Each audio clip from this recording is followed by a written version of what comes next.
Hello everybody, welcome back to Let's Play Star Trek: A Final Unity.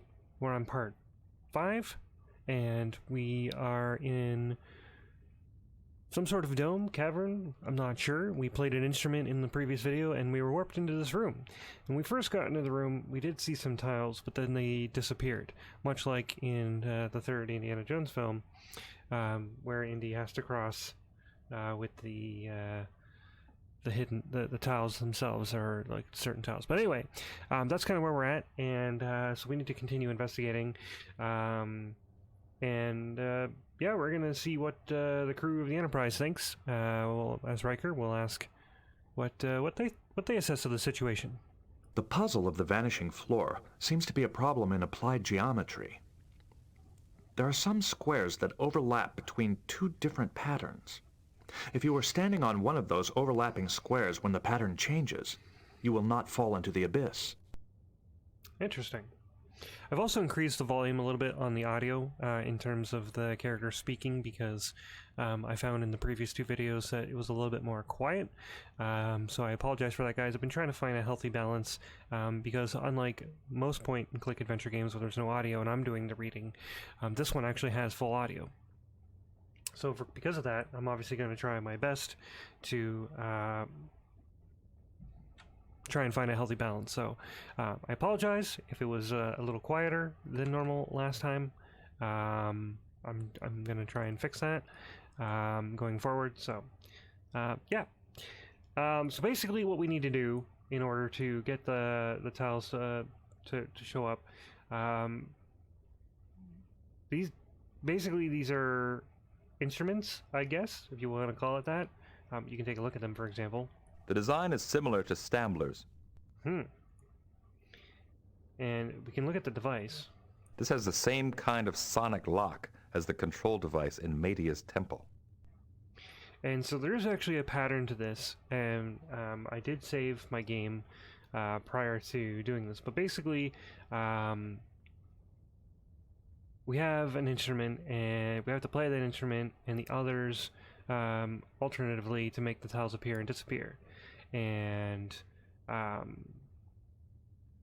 so basically, yeah, I'll show you the pattern. So the first thing we're going to do is we're going to play. Now this is what actually got us in here. So if we were to play this one again, it would warp us out of the room. We actually want to play this one right here, the fourth one. We obviously don't need to play this one because that's just going to play the normal song. So we're going to play this. We're going to play 4.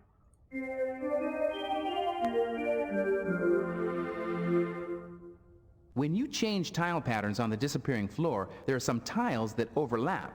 If you're careful to stand on one of these overlapping squares, you won't fall into the abyss when the pattern changes. Thank you, Geordi. Alright, so as Riker, what we want to do is we want to go to this one. So we're going to walk over to 3. So as you can see the tiles here, so we're going to go boop, boop, boop over here. And we're going to pick this up. And so now we have the 3. And hopefully, if I've done this right, when Riker is standing here and he plays the song. Now actually, sorry, I do have to move. So what we want to do is we want to go here. Nope, this tile here. Come here, come here. A little further, Riker. Stop. You gotta be so precise. Okay, hopefully I'll be fine by standing here, but basically you want to stand on this tile. Because now we're going to play the third instrument that we got here. Okay, perfect. We're good. And so then what we're going to do is we're going to go grab this item. And again, being careful not to fall. Now we want to stand on this tile, right behind Geordi.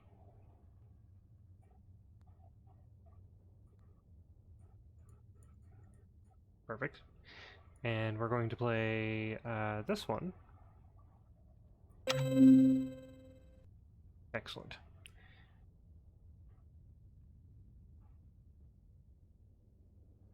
And then we're going to go from where we're standing right now. We need to go to, I believe, this tile back here. Oh, there we go. And then we're gonna play the fourth one again, or the 4 again. Because basically this is going to allow us to get this item, I believe. If I've done this correctly. Yep, perfect. Alright. So now we can go here. We can grab that item. Excellent.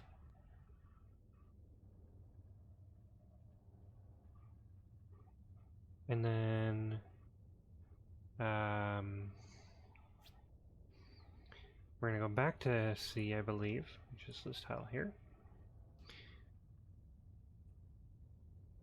And we're going to play the 1C, which I believe was this one. Excellent. And from there, we're going to go down to D. When you change tile patterns on the Yes, Jordy, we know. And so D is actually going to be 1, 2, 3, 4 in. So 1, 2, 3, 4. So it should be this tile here like that. And then we're going to play 2C, which is the one that we just picked up, which I believe is this one. Excellent. Good stuff. And then we're going to go take this one. So now we have the 1W, if you want to call it that or whatever.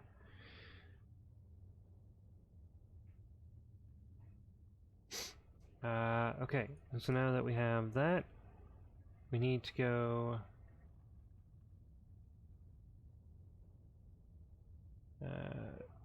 okay, get down. We need to go to B. How do I get back to B?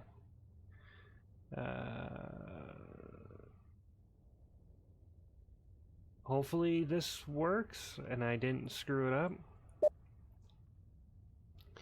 because we need to play 1C. Yep, so far so good. Okay, good. And then we need to go to C, which should be here, like so.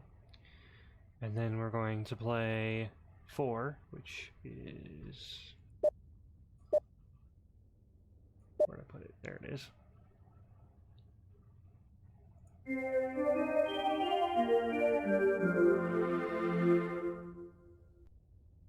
Okay, so far I'm doing things right. Then we're going to go to E. We're labeling it E. I've got a map that I'm following because this is very tricky, and this has basically been trial and error trying to figure this all out, honestly. So I'm showing you the correct way to do this, but there are guides online if you wish to follow as well. And then we're going to play the 1W, which is this one. And we should go to F, which is right behind us. Like that. Excellent. And from here, once we're on this tile, we want to play 2C, which is this.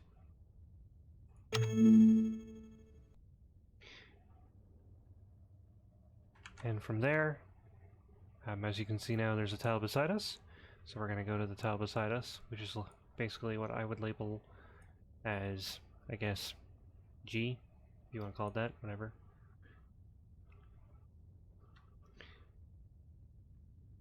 I'm following a guide that's labeling the tiles as particular letters, so that's why I'm saying letters. There's no actual lettering on the tiles. It'll make more sense. And what I'll do is I'll probably share the guide, I guess, or I can if you want, to follow the pattern, because again, it would have been trial and error and figuring it out. It's one of the game's more difficult puzzles in the sense because you have to memorize where to stand when you press what instrument or whatever. But anyway, so we go to G, and we're going to use the blue talisman, which is this one here. It's some sort of antique. And we're going to use it. The door with the oval niche does... And we're going to use it on the door.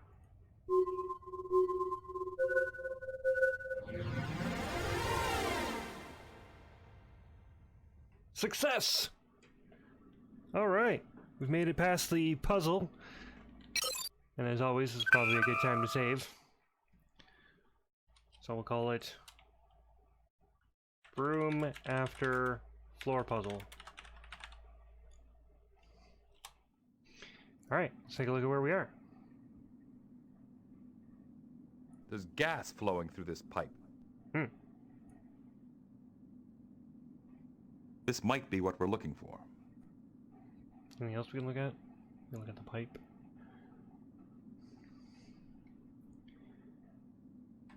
Alright, well now what we need to do is go grab the scroll.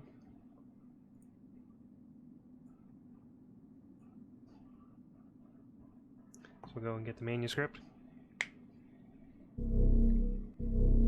Uh-oh. A flashing light could mean trouble.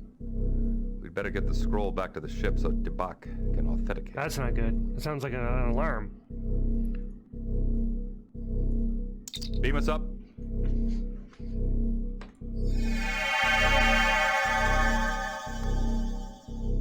Captain's log supplemental. We have successfully retrieved the Garidian's 5th scroll, and Debak has verified the manuscript's authenticity. Lucana assures me the mere existence of this scroll may radically alter the structure of Garidian society. That's good. I am glad you found the original scroll, Captain. I hope it will do some good on Garrod. Keeping it here would only upset the delicate balance between the sects. Thank you for your generosity. Would you be willing to let the Federation send an archaeological research team to Frigis? Your world has the finest collection of Chodak ruins in known space. Would we be permitted to share in any Chodak secrets they uncover? Of course, the Federation believes in freely distributing scientific knowledge. In fact, we would be honored if your scientists would join our efforts. Then we agree, Captain. Send us your archaeologists. Captain, Lucana is on the comm. She wishes to speak to you. Put her on. The oppressed masses of Garrod offer their gratitude for your assistance, Captain. Garidian society will soon be transformed. We must now make plans to return the scroll to Garrod. Captain, a Garidian warbird is decloaking off the port bow. It is the Asurum, Captain Pintara's ship. They are hailing us. On screen. Thank you for leading us here, Captain Picard. The ruling council has wondered for centuries where these people ran off to. You have no business here, Captain Pintara. We are in Federation space and this world has asked for our protection. I intend to give it to them. Give it to them. Sorry. This is no longer a matter of a little scout ship, Captain. A subspace message was sent from your ship to the Garidian rebels. A full-scale revolution has erupted on Garrod. We sent no messages. I suspect it was that revolutionary Lucana. She delights in stirring up trouble. Surrender her, end her companions at once, or face the consequences. Consequences, huh? Captain, the Asurum is powering up its disruptors. Uh-oh.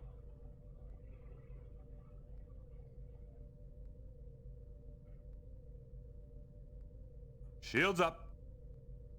Captain Pintara, anyone who has been sending unauthorized subspace messages from my ship will be dealt with severely. I do not tolerate that sort of behavior. You may have a few minutes to investigate, but I'm still not leaving without those people. Mr. Worf, get me Lucana on the comm. What do you want, Captain? Are you responsible for a subspace message being sent to Garrod? Yes, I brought a subspace microtransceiver with me. Now that we have the 5th scroll, our revolution is fully justified. Garidian society must change. You are playing games with thousands of lives and risking an interstellar incident. Freedom for my people is worth any price, Captain. Lucana, this has gone far enough. If I get my mother to intercede with the ruling council, will you come back to Garrod and stop the revolution? Your mother is as reactionary as the Council. She is a woman of honor. She would keep her word even to you, someone she hates. If she can get the Council to listen, it might be worth the gamble. Captain, can you patch me through to my mother's ship? Make it so, Mr. Worf. Mother, there is no need to fight. We have the fifth scroll.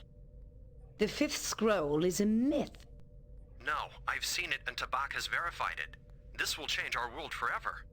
Do you realize what this means? The ruling council has not been truthful with us for generations. The people will demand revenge. If you give us safe passage back to Garrett and convince the council to hear Lucana's message, she will return with the fifth scroll and stop the rebellion. Very well. Captain Picard, I will power down my disruptors so you can lower your shields and let me beam Tabak, Avakar, and Lucana to my ship. Perhaps our paths will cross again. Under better circumstances, I hope. Sir, the warbird is disarming its weapons. Lower shields. Captain, the Garidians have beamed aboard the Asiram. They are underway. On course back to Garrett. What are your orders, Captain? Well, that was interesting, folks. So we got the scroll, and a tense situation became an untense situation. And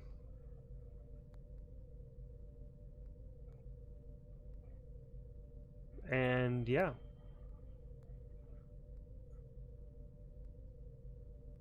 I should like to consider the situation a little bit further. I should like to consider the situation a bit further.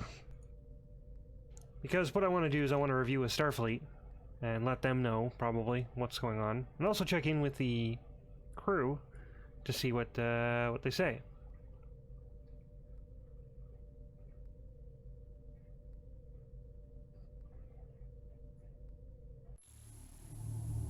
Meanwhile... Uh-oh.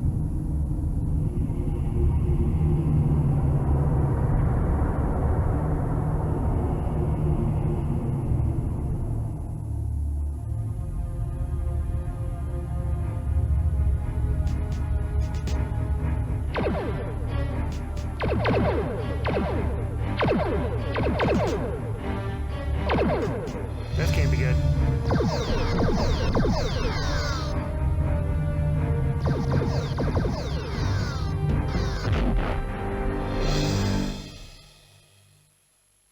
Captain, we are receiving an emergency transmission from Starfleet headquarters.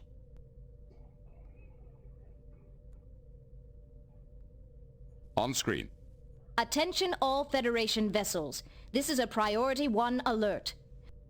A Romulan fleet has crossed the neutral zone into Federation space. All civilian ships are advised to avoid sectors along the border. A state of war now exists between the Federation and the Romulan Empire. Well, that's not good. Romulans, neutral zone, war. Red alert, red alert. Alright, well that's a good stopping point.